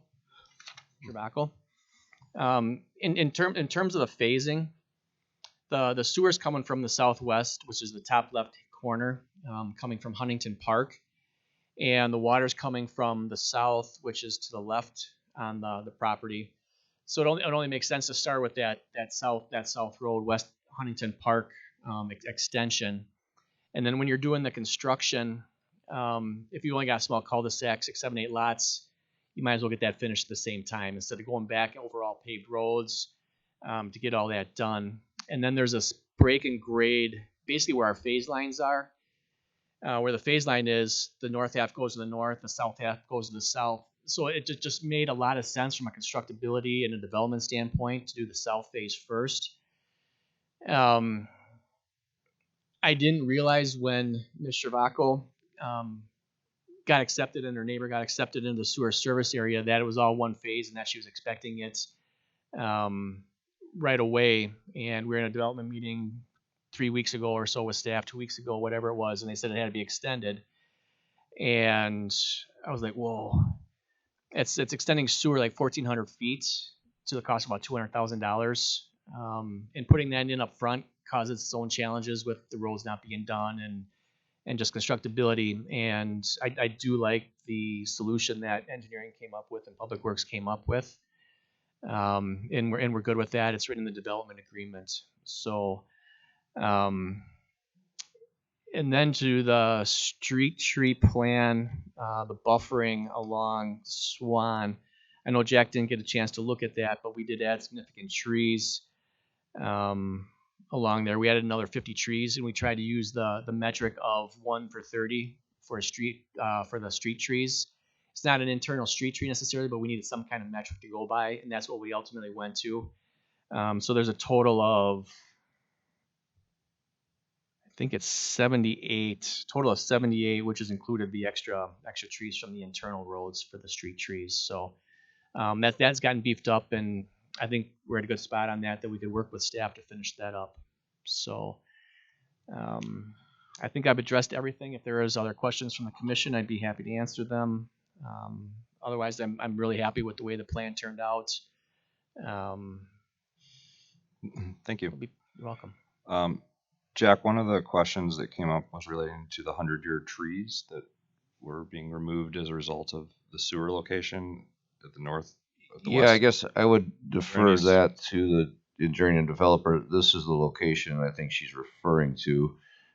There's looks like there's a tree line back here, but the sewer and water easement is also located. The water actually will come down, I think, and then come out and get to Swan over here. So I don't know exactly where those trees are in relation to that sewer and water line. If they're in the same spot, obviously, then they can't be saved. If it's on the property line, then it causes issues because you want the sewer and water easement on that property line so the neighbors can connect to it. So it all depends on where those trees are in location. I'm assuming the developer wouldn't have a problem saving the trees if it doesn't impact the location of the sewer and water.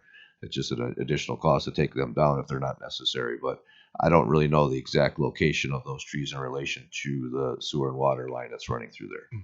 Cool. The property owner just said they were approximately about 18 feet past her property line to the west, which is, I think that easement that's shown on there is about 20 feet wide. So it's pretty much the entirety of that easement.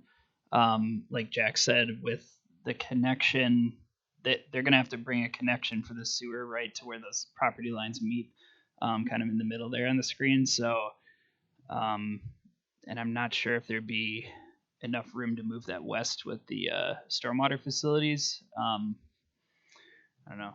Can the easement be moved west? Yeah, I didn't bring back the stormwater plans, so I can't comment on how the stormwater is abutting that, how close it is. Yeah. But that's something that we can go back and look at. Can the easement be moved west to save the tree line? If it doesn't impact the stormwater pond, then probably. But that's something we would probably have to look through in a lot more detail. Okay. And then there was a comment about the school district placing, and I don't think that's really the purview of the plan commission. I know plenty of families that went through the same thing, and it was stressful for them too, and I think we all sympathize. And it's kind of this one readjustment as the central growth kind of takes shape, and we have this west side of our community, and it's kind of one painful occurrence we went through, hopefully, and we won't have to go through this every year with kids being switched schools, and hopefully the school district hears you. So let's bring it back up to the planning commission and get some comments. Commissioner Barnes. Just a couple of things. I'm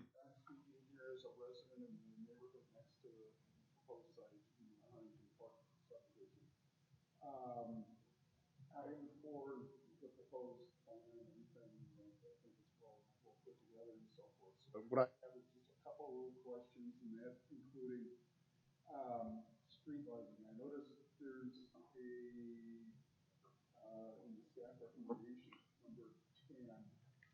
regarding if street lighting is proposed. And I'll just start out with my statement as that the adjoining neighborhood, we do not have street lighting other than I believe each house is required to have a light and a light on, and I guess that works out very nicely rather than formal street lighting. So I'm just looking for uh, clarification on what would be from a resident standpoint continuity integration with the adjoining. So that condition, that's a boilerplate condition. If they do propose street lighting, they would have to get approval.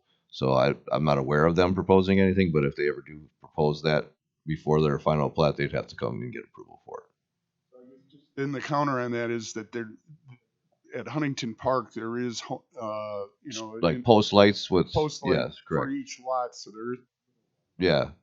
I mean, that's what most subdivisions will do, but we just have that condition just in case they do. I don't think in the years I've been here, any subdivision proposed actual street lights throughout their whole subdivision, so. I guess I'm looking for some lighting, minor lighting would be useful, but nothing, not street light. Like in the common areas, or Mr. Bukovic? All we propose, and it's written in the development agreement, there are the street lights at the two connections to Swan. Would be the only street lights. And we haven't required lampposts in a lot of neighborhoods, either door lights or something to keep some light on. We're not averse to having people putting them in, and maybe at their discretion, but not requiring them for every lot. I'm speaking from an adjoining community and what's done there in that neighborhood.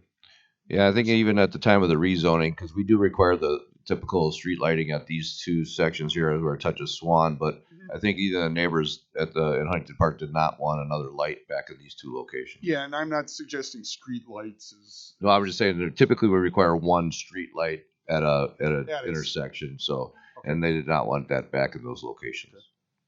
Okay. Thank you.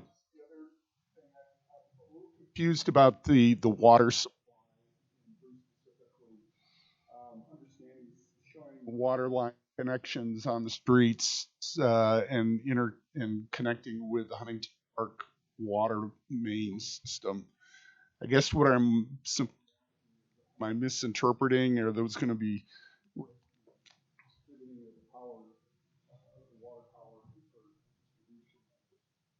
and most significantly, what if any impact will that have on the existing water system of Huntington Park? We are not proposing to connect to Huntington Park's water system. And the latest in the development agreement is we run water main to our west property line. Probably good planning just in case something happens to the water system in the future, but we're not connecting at all to Huntington Park. We're bringing.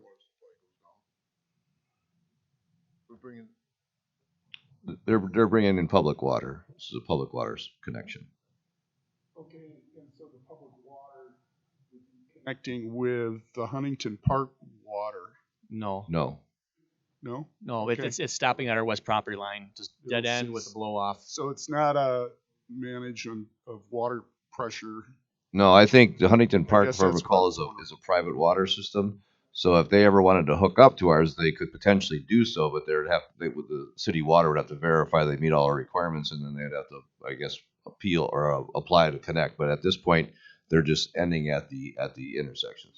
Yeah. Yeah. System retain. The last just general wonderment is again, my traffic side coming in at Huntington Park Drive in your phase one connecting up to Swan. In that today it's basically an L intersection. It's a heavy traffic that's going through there. And recognizing that will become a T intersection, a T functioning intersection. I'm not supporting or saying that there should be a stop sign, but I'm just wondering if by virtue of the new traffic pattern that will be going through that area, if that's something that could be looked at. And again, I'm not advocating one way or the other, but I think it could become an issue subsequently. Concern for residents. So the easy out intersection today becoming a two-way. I think that concern did come up during rezoning, and I can't remember if we required an additional stop sign at that intersection. But if not, then we'll look at that, and if there's nothing there, we could always do some traffic counts or something like that too. Now, I'm not suggesting we move stop signs out in the intersections as much as simply that people are accustomed to visibility, and there's a pronounced pattern today which is going to be added with another way, such that perhaps the southbound approach would be the stop. I'm just asking that be addressed. Thank you. And we do have some flexibility on traffic signals even after it's approved. Yeah. Yeah, I think that But excellent commentary. but I think a sensitivity and responsibility on it. Thank you, Commissioner Barnes. Other feedback, Commissioner Lemke. Just have a quick question. What if one of those two homes has a septic issue in the next couple of years? What is their recourse? Do they have to fix their septic as they wait for this to get brought in?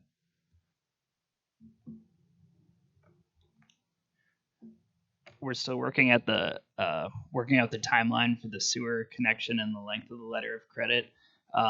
It looks like we're restricted by state statute on what we can require for a length of time. In regards to the septic tank, holding tank, I don't really have a great answer right now. I think that's something we could maybe look into with the development agreement going to the Sewer Utility Commission. If there's anything that is that we can add or amend to the amendment that they signed to get into the sewer service area, that's something we could look into. Okay. Other feedback from the commission. We do have another individual who registered to speak. He's in support of this item, Mr. Ken Jonas. Thank you. Please state your address. My address is 9627 West Huntington Drive, which will actually connect to Huntington Drive, will connect up, I believe, with this phase.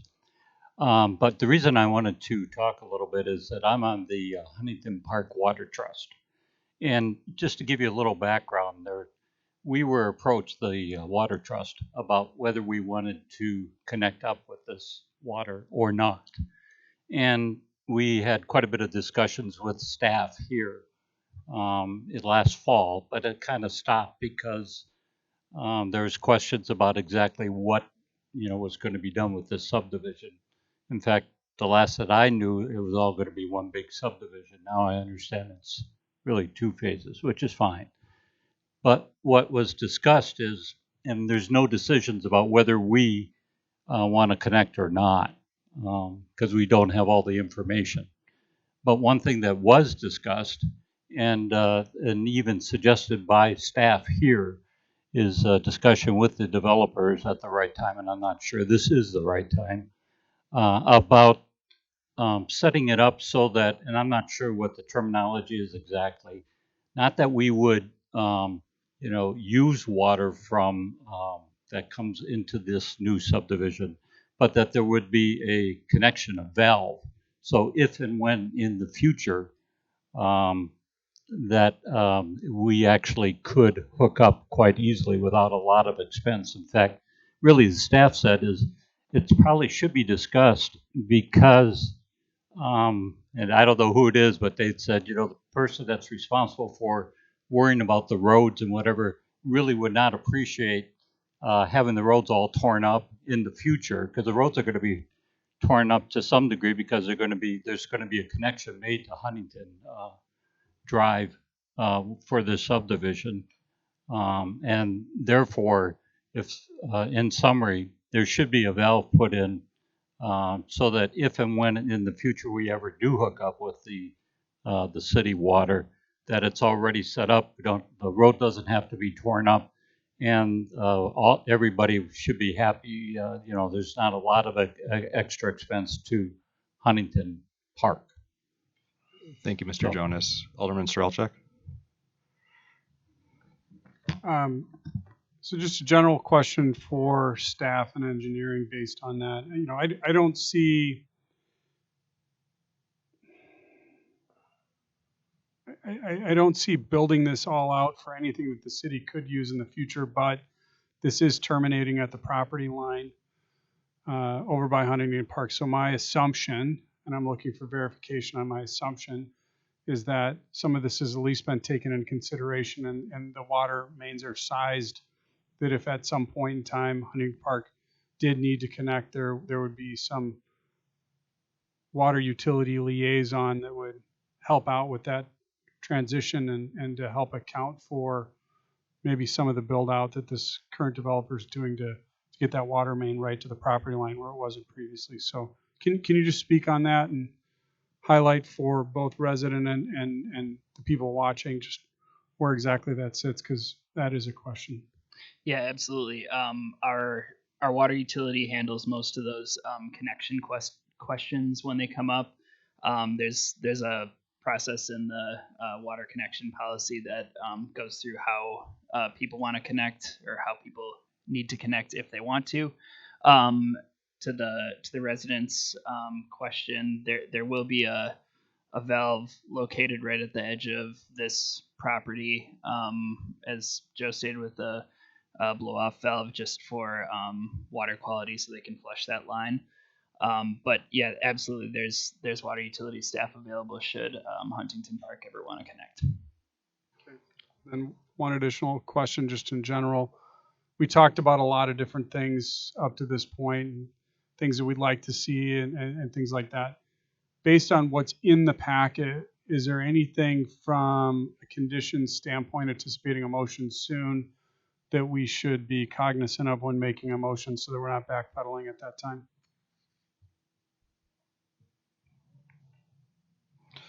And then to the developer, are all the staff's conditions to this point agreeable to you? There's 25 conditions. Am I on the wrong page? We're good with them. Page 152. Yep. So it sounds like the applicant is in agreement to all of these items. Back to the commission here, Commissioner Stoker. Hearing no concerns, I was going to make a motion to approve per staff's recommendations. Second.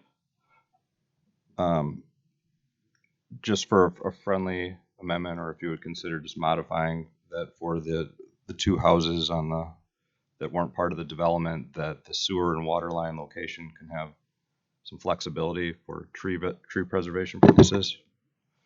I would accept that, understanding that it is totally determined on the stormwater management. I would not be proposing that the developer has to re-engineer or redo their stormwater detention or retention engineering in order to accommodate that.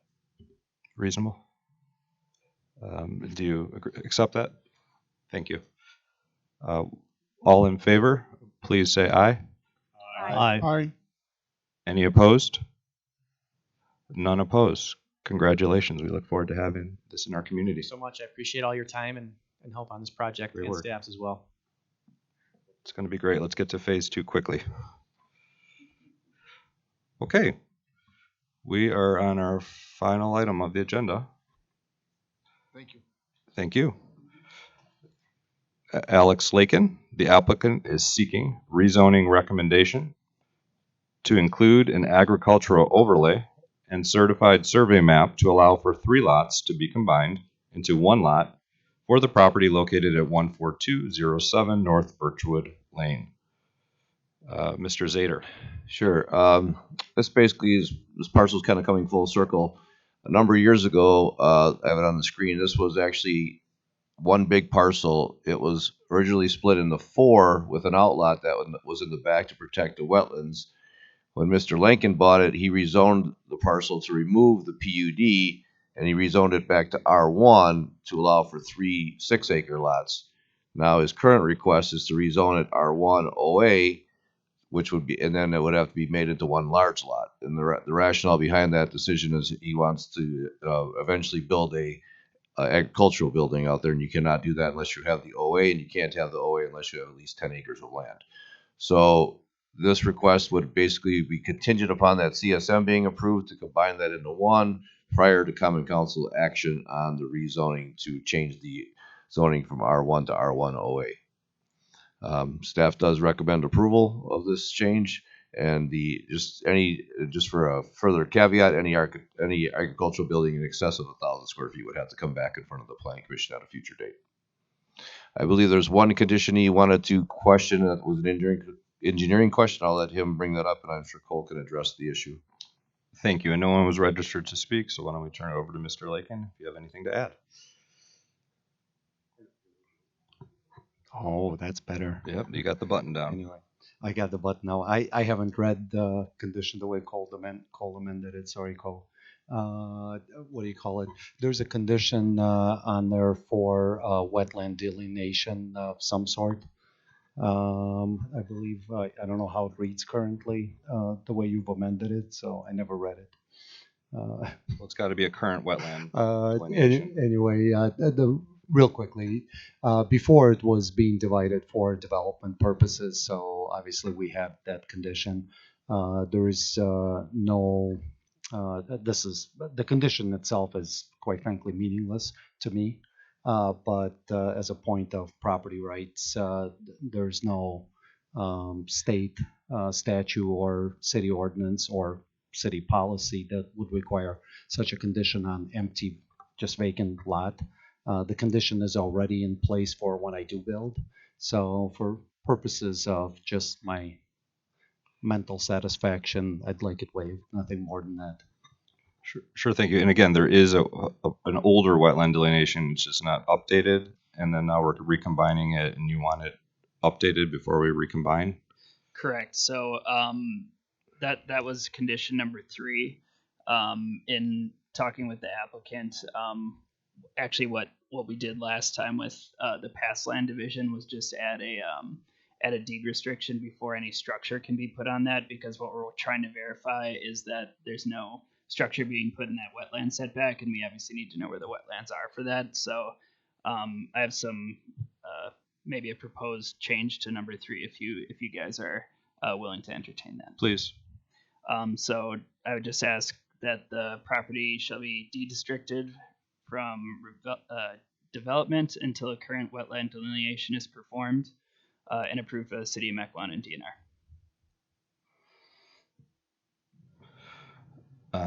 Let's go. So I need to ponder that one. Let's go over to the commission and see if you have any thoughts on this. Alderman Strelchuk. So one bigger lot, that's great. You're moving in the right direction for the rest of the city. Thank you. The law of averages are moving in our favor. Just wanted to know for like an ag overlay and exterior structure, do they have to be performing agricultural activities and have that proven in order to justify any structure, or is there? They have to be used for agricultural purposes, but there's very little verification on our end. This has come up in the past. I mean, I don't remember. I think maybe one or two of you were on the board a number of years ago, and there was a debate over an agricultural building on a parcel that had no farmland, that just had a wetland, and he basically wanted to use it to store machinery for a wetland scrape he was doing once a year. Now, there was no way for us to verify or prove that case, and we don't go back on an annual basis, but we do add a condition of approval that the building can only be used for agricultural purposes on that site. Perhaps something to review in the future, but not tonight? Yeah, we tried to address this issue a number of years ago. It didn't seem like there was a lot of appetite to make a change to that, but I think there is somewhat of a loophole in the code that does allow people that have the OA to build very large outbuildings that the rest of the residents do not have that ability to do so. And there's nothing preventing them other than just the condition that they cannot use them for personal use or personal storage. It's still a huge property that needs to be maintained, and it's going to have equipment. And I mean, needs to be in something. I mean, I understand there's a setback from the road, which was my main thing, so we don't have a pole barn right on the road. But Yeah, it's there's well a over bunch of 100 feet back, is my understanding. This R1 setback would be 100 feet from Birchwood Drive, yes, and 30 foot from the side yards. Cole, is there something that prevents us from waiving the updated wetland delineation requirement, or is that a requirement? Is it a Mequon thing or a DNR thing? There's language in our code that does require wetlands to be shown on any land division. But like I said, what we're trying to verify is just making sure that impervious surface, buildings, driveways aren't put in that setback. I mean, most of the time, land division is accompanied by some sort of development, so that's why it's in that section. And we've done this before numerous times. I mean, on a smaller lot land division, we want to know where the wetlands are to make sure we have buildable lots. Okay. On bigger ones, and on bigger ones, we're not as concerned with that, but we do want to make sure that they have the ability in the future to build something. And we've done this on a couple other CSMs within the last couple of years where they didn't want to go through the expense of a wetland report. One of them was there was a CSM, a one lot CSM for someone that just wanted to hunt on it. So he didn't want to go through that process. So we put the deed restriction on and said, okay, if you ever come back, you want to build, you're going to have the wetland delineation. And it's marked on the actual CSM, so there's no confusion to a future buyer as well. Okay. Mr. Lakin, which would you prefer? Updated wetland delineation or a deed restriction? We have to be consistent. A deed restriction. It's a temporary deed A deed restriction. restriction clearly, but my point there is I understand. it needs to be done. The wetland delineation needs to be done before building anyway, so it's kind of a redundant thing. But anyway, that's neither here nor there. And I drive my tractor there all the time, so I'm kind of a Forrest Gump over there for agricultural use. Thank you. Any other feedback from the commission? Great. Seeing none, we'd entertain a motion from anyone. I'd move approval with the deed restriction as staff indicated on item 3. Second. We have a motion and a second. Any further discussion? All in favor, please say aye. Aye. Any opposed? None opposed. Congratulations, Mr. Lakin. Okay, going into the tail end of our meeting here, the announcements. The next meeting is Monday, April 4th, 2023 at 6 p.m. 24th. 24th, thank you for the correction. Monday, April 24th, 2023 at 6 p.m. There are no further announcements. Is there a motion to adjourn? Motion to adjourn. We have a motion and a second. All in favor, please say aye. Aye. Any opposed? None. Good evening.